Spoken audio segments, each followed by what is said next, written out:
All right, The Seven Habits by Stephen Covey. They are amazing. They're great principles and guidelines for life. And the very first one is be proactive, and that is be proactive. I'm in charge. Okay, so we're going to talk a little bit today about proactive and the opposite of proactive, and some of the things you can do to help yourself be proactive. Well, what does it mean to be proactive? Well, it means that you base your life and the things you do based on your principles and your values, not on your feelings and impulses and your mood. Okay, and the opposite is reactive. Those kind of people, they base off feelings. Okay, and I can give a good example.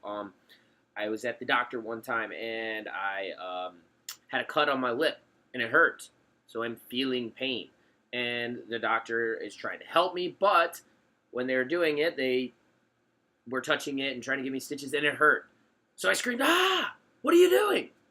I shouldn't have done that. He was trying to help me, but I was feeling that pain. I knew that he was trying to help. I was feeling that pain, and I had an impulsive breakout. So that was reactive. My proactive should have been thinking, oh, he's helping me. Oh, he accidentally hurt me.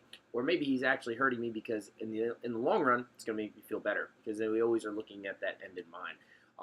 And that's a great point to bring up. Without being proactive, the other 6 habits, you can't achieve those. So that's why I think it's the first one and very important.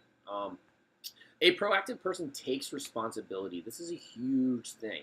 People are always looking to try to blame somebody else or the conditions, or this is the reason I couldn't do this. There's always an excuse, okay?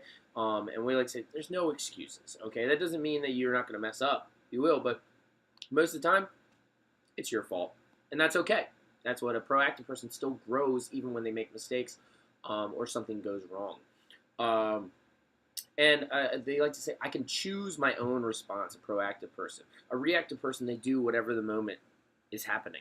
Okay, for example, if it's a beautiful day, you say, oh, after school today, I'm going to go for a nice run. And you get home, it's 72 degrees, it's sunny, there's a light breeze. That's really easy to go for that run.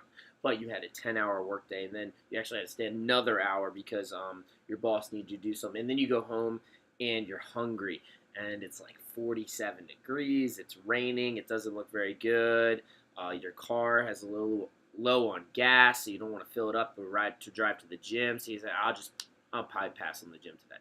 You were controlled by the weather and the feelings and your emotions. That's not a proactive person, that's a reactive person. If you were proactive, your values are going to say, I have to do this. This is what I'm going to do. These are my values. I need to achieve my goals. I got to keep on doing it.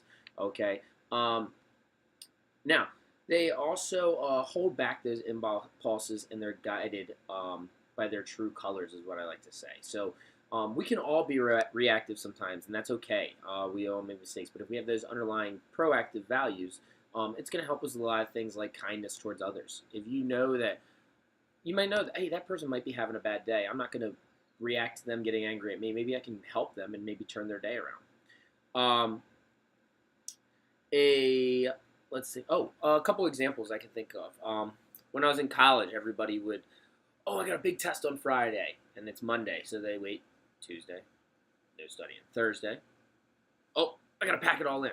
A proactive person say, okay, I'm going to do a little bit Monday and Tuesday. I'm going to set goals so that Friday comes around, I'm ready. And a really proactive person say, I'm going to pretend like the test is on Thursday, so I'm ready for it, and then I have that extra day to review, okay? And I would see people stress out all the time, and then they get controlled by their emotions. They can't go to the gym on that Thursday because they have a whole bunch of other stuff to do. They couldn't cook themselves a nice, healthy meal because they had no time, so they went and got fast food, okay? One of the things I like to think about as a proactive person is they are quick to get started, but then they have a plan and they take it one step at a time, okay?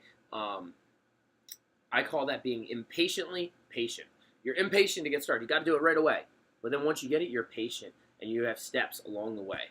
And Stephen Covey talks about that, always having a plan.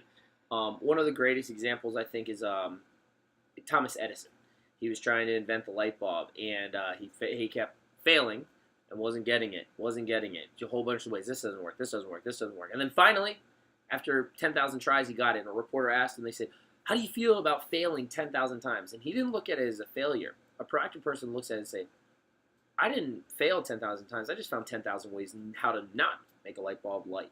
So they're always looking for those opportunities to capture those. So this is Stephen Covey's first Habit number 1, be proactive. You're in charge. Don't blame others, okay? So we're going to keep on tackling through those. If you want to, you can leave a comment about a way you've been proactive. And another thing that's fun is leave a way how you've been reactive, because we all do it. And by acknowledging it, you can actually next time do a little better job and be proactive and have those underlying values. All right, see you next time.